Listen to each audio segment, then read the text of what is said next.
Moi, je suis très heureuse d'être dans cette sélection, oui, et très reconnaissante aussi.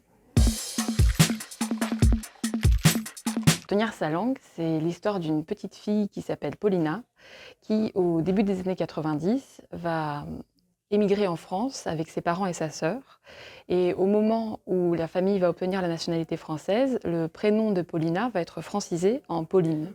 Et à partir de là, il va y avoir une sorte de dédoublement entre Paulina à la maison et Pauline à l'école, Paulina en Russie et Pauline en France.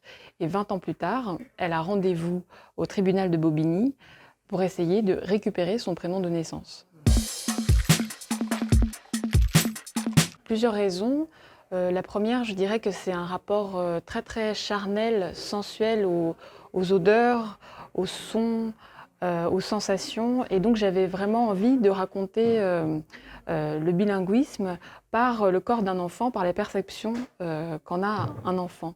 Et puis aussi parce que l'enfance permet une sorte de pas de côté, un autre point de vue sur le monde que celui des adultes. Moi, je suis toujours pour prendre de grosses libertés. Plus les libertés sont grosses, meilleur c'est. Son prénom a été francisé à la demande de son père, qui lui-même a fait cette demande comme un héritage, puisque le prénom de Paulina était hérité de sa grand-mère, qui, elle, était une juive qui a fui les pogroms d'Ukraine et de Lituanie, puis s'est réfugiée en Russie. En Russie, elle a fait russiser son prénom, et donc le père de Paulina répète cette francisation tel un héritage.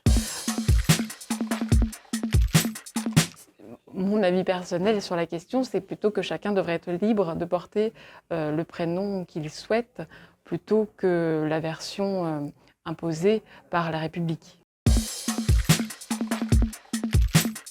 Par exemple, à un moment, il est question de français impeccable et la narratrice se demande, on la complimente sur son absence d'accent. Et elle se demande à ce moment-là, mais si mon français est impeccable, le français de mes parents, il est quoi? Parce que ses parents, à elle, ont un accent. Et donc, c'est dans cette gradation qualitative que se situe la violence linguistique vis-à-vis des langues étrangères et de ceux qui apprennent le français et qui le parlent avec un accent. C'est en route, il est en cours. Je ne vous dirai rien. J'aimerais beaucoup revenir à Grenoble. Et alors, normalement, je vais revenir à Grenoble pour le Printemps du Livre.